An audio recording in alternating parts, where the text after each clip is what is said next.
Welcome to the Deep Dive.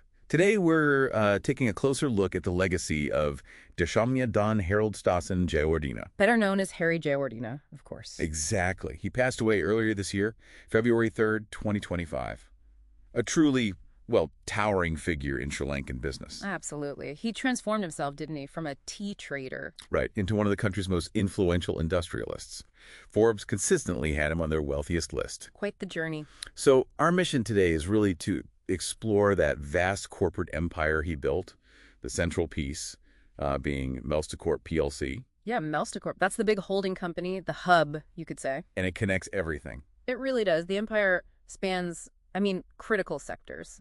Beverages, obviously, but also plantations, hospitality. Financial services, telecoms. It's incredibly broad. A huge economic footprint across Sri Lanka. It touches almost everything. And what I find really interesting is how calculated his rise seems.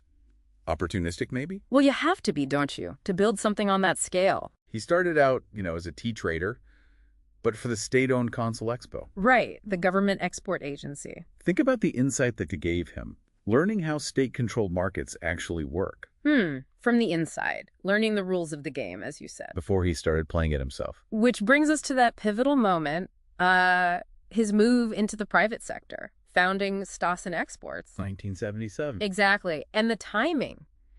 It coincided strategically with Sri Lanka's big economic liberalization under President J.R. Jayawardena.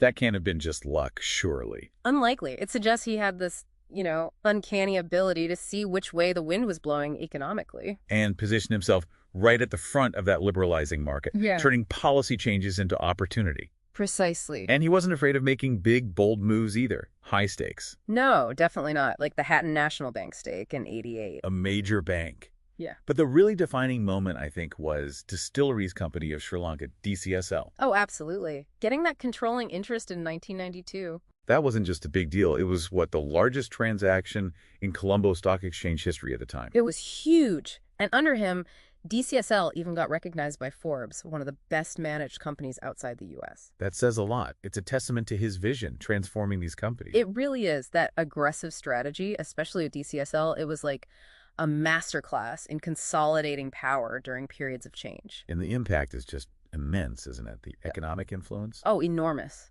Just look at Melstacorp, the holding company.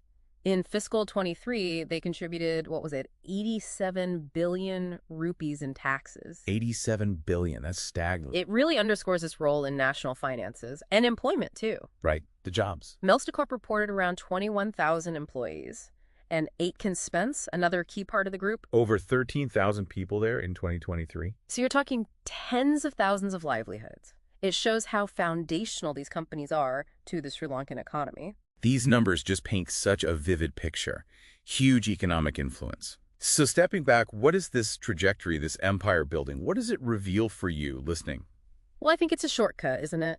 To understanding how these massive business empires get built. Yeah, it's about that strategic foresight you mentioned. Yeah. Aggressive consolidation, too. And that astute understanding, maybe, of how politics and business intertwine. You can't separate them sometimes. A complex interplay. Definitely. And one of the fascinating things about his legacy is just how resilient this structure seems. Diversified. Built to last, perhaps. It seems that way. It profoundly impacted Sri Lanka's economic path. His business acumen, that foresight, that drive, it'll be a benchmark for a long time. And looking at the bigger picture now, it's clear there's strategic planning beyond just his lifetime.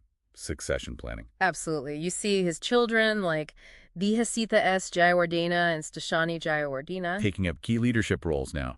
Exactly. In Melstacorp, Aitken Spence, other major parts of the group, it ensures that continuity, control, strategic direction stays within that established framework. Which is crucial for any enduring empire. That certainly seems to be part of the plan here. So this whole story, this deep dive, it raises a really interesting question for you to think about. What is this specific blend? The sharp business sense, the perfect timing, that ability to navigate, the political side of things. As exemplified by Harry Jayawardena's empire. Right. What does that unique mix tell us about how you build and sustain powerful influence in today's rapidly changing global economies? That's a great question to mull over. How relevant are those strategies today?